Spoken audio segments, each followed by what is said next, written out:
saya dari Miss Al-Hikmah Kota Kediri. Kali ini kita berjumpa dalam kegiatan belajar mengajar secara online. Pada kali ini pelajaran yang akan kita pelajari adalah pelajaran sejarah kebudayaan Islam. Pada bab ini nanti kita akan membahas terkait dengan upaya Nabi Muhammad SAW dalam membina masyarakat Madinah. Khusus pada pertemuan kali ini kita akan terfokus pada sejarah kota Madinah. Bagaimanakah sejarah kota Madinah? Nanti akan kita bahas bersama-sama pada pertemuan kali ini.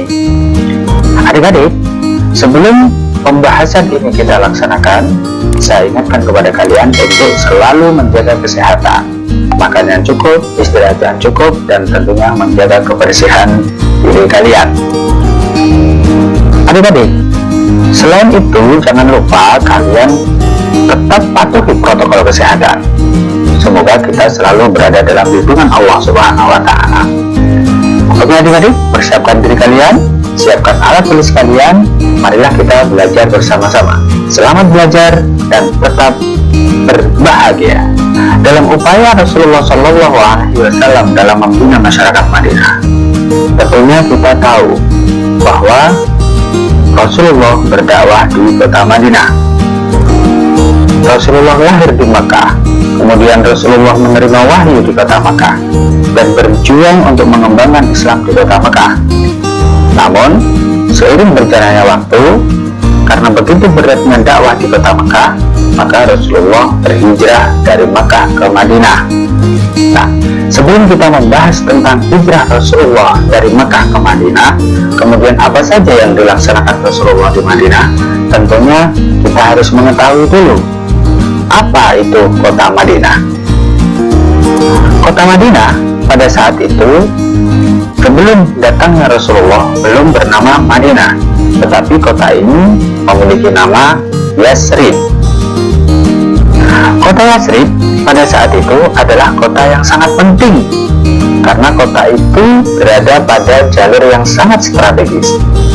Kota Yasrib ini berada pada jalur perdagangan yang menghubungkan antara daerah Yaman di wilayah selatan, kemudian daerah Syria di wilayah utara. Jadi kota ini menjadi kota berlalu lalangnya para pedagang, para kabilah pada saat itu, dari Syria menuju ke Yaman, dari Yaman menuju ke Syria, sehingga mereka selalu akan singgah di kota Yasrib. Maka kota ini menjadi kota yang sangat strategis pada saat itu, dan kota ini menjadi terkenal di wilayah Jazirah Arab sebagai kota yang luar biasa. Nah, dari sini kita harus mengetahui juga kondisi masyarakat di kota Yasrib atau kota Madinah. Sebagian besar kondisi masyarakat di wilayah kota Yasrib pada saat itu, mereka memiliki kehidupan atau jalur ekonomi yang berbeda-beda. Kota Yasrib ini dikenal sebagai kota yang memiliki tanah yang subur, sehingga para penduduknya melaksanakan kegiatan ekonominya untuk mencukupi kebutuhan sehari-harinya dengan menggunakan cara bertani. Jadi sebagian besar penduduk di wilayah ini pada saat itu mereka melaksanakan kegiatan pertanian sebagai profesi mereka. Namun demikian, sebagian dari yang lain dari mereka ini juga ada yang berprofesi sebagai pedagang. Jadi mereka menjual hasil buminya kepada para kabilah untuk dikirim ke wilayah-wilayah sekitar kota Yasrib atau kota Madinah ya. Nah, kemudian selain itu di antara mereka juga ada yang beternak. Ada yang beternak domba, ada yang beternak unta, dan lain sebagainya. Sehingga profesi yang dikenal di kota Yasrib dari yang dilaksanakan oleh penduduk di sana pada saat itu ada tiga yang paling utama, yaitu petani, kemudian pedagang, kemudian peternak. Tiga profesi inilah yang menjadi primadona dari penduduk di kota Yasrib. Bagaimana kondisi keagamaan sebelum masuknya Islam di wilayah tersebut? Nah, ini yang harus kita ketahui, bahwa kota Yathrib atau kota Madinah yang sekarang, pada era sebelum kedatangan Islam, penduduk di wilayah ini memiliki agama yang berbeda-beda. Agama yang terkuat pada saat itu adalah agama Yahudi. Kemudian ada juga yang memeluk agama Nasrani.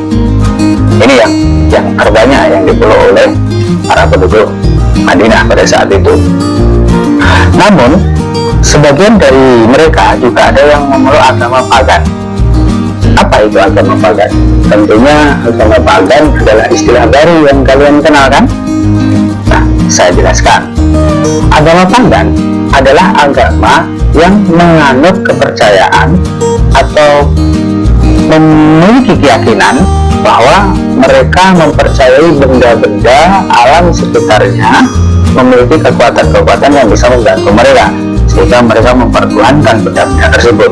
Contohnya, ketika mereka percaya bahwa matahari memiliki kekuatan yang bisa membantu mereka, maka mereka menuhankan matahari, bulan, bintang, dan bahkan binatang-binatang yang mereka anggap memiliki kekuatan, maka mereka percayai mereka sebagai Tuhan mereka. Nah, inilah agama yang dianut oleh sebagian dari masyarakat Yathrib pada saat itu. Jadi kalau ditanya apa saja agama yang dipeluk oleh masyarakat Madinah sebelum era kedatangan Islam, maka jawabannya adalah ada 3 agama yang terkuat. Yang pertama adalah agama Yahudi, kemudian agama Nasrani, dan agama pagan. Selanjutnya, bagaimana kondisi sosial masyarakat Yathrib pada saat itu? Kondisi masyarakat Yathrib pada saat itu, mereka tidak bisa bersatu antar agama, dan itu berjalan cukup lama. Mereka terjadi percekcokan di antara mereka. Mereka sering berselisih, dan bahkan perselisihannya ini terjadi secara turun-temurun dan berlangsung lama sekali. Nah, kondisi sosial masyarakat Yathrib ini terbagi menjadi 2 kelompok besar. Jadi ada 2 kelompok ini dalam satu wilayah. Mereka terpecah menjadi 2, yaitu masyarakat Yahudi dan juga kemudian ada masyarakat Arab. Jadi ada 2 suku besar. Jadi ada masyarakat Yahudi dan juga ada masyarakat Arab. Dari masyarakat Yahudi sendiri, mereka terdiri dari 3 keturunan atau 3 bani. Yang pertama adalah Bani Qainuqa, yang kedua Bani Quraidah, yang ketiga Bani Nadir. Bisa kalian catat kelompok-kelompok yang ada sebagai masyarakat Yahudi di Yathrib. Nah, kemudian masyarakat Arab sendiri juga terdiri dari 2 kelompok atau 2 suku, yaitu suku Aus dan suku Khazraj. Nah, ada 5 kelompok besar yang terbagi menjadi 2 kelompok. Nah, di sini bagaimana hubungan kelompok-kelompok ini sebelum datangnya Rasulullah? Nah, ternyata adik-adik, hubungan antar kelompok, yaitu kelompok Yahudi dan kelompok Arab, sebelum datangnya Rasulullah ke kota Madinah yang membawa Islam sebagai agama rahmatan lil alamin, ternyata penduduk pada saat itu mereka sering berselisih, mereka sering bercekcok, dan tidak jarang mereka melakukan peperangan hanya untuk membela keinginan mereka, hanya untuk membela pendapat mereka. Nah, adik-adik, perlu kita pahami bahwa kondisi masyarakat di Madinah sebelum datangnya Islam adalah tidak kondusif, sehingga mereka tidak ada persatuan, mereka saling berselisih. Nah, kemudian setelah datangnya Rasulullah dari Mekah ke Madinah, Rasulullah membawa perubahan yang luar biasa di kota ini. Kota Madinah yang dikenal sebagai kota yang pada saat itu kondisi masyarakatnya yang sering bertikai, dengan kehadiran Rasulullah melakukan langkah-langkah dan upaya-upaya strategis sehingga masyarakat Madinah bisa bersatu dan bisa membangun kota ini menjadi kota yang semakin luar biasa. Adik-adik, perlu diketahui bahwa Madinah adalah salah satu kota yang sekarang ini menjadi kota yang sangat bersejarah pada perkembangan Islam. Dari pembahasan yang telah kita pelajari pada pertemuan kali ini, maka dapat diambil kesimpulan bahwa kota Madinah sebelum datangnya Islam ternyata kondisi masyarakat Madinah masih belum kondusif.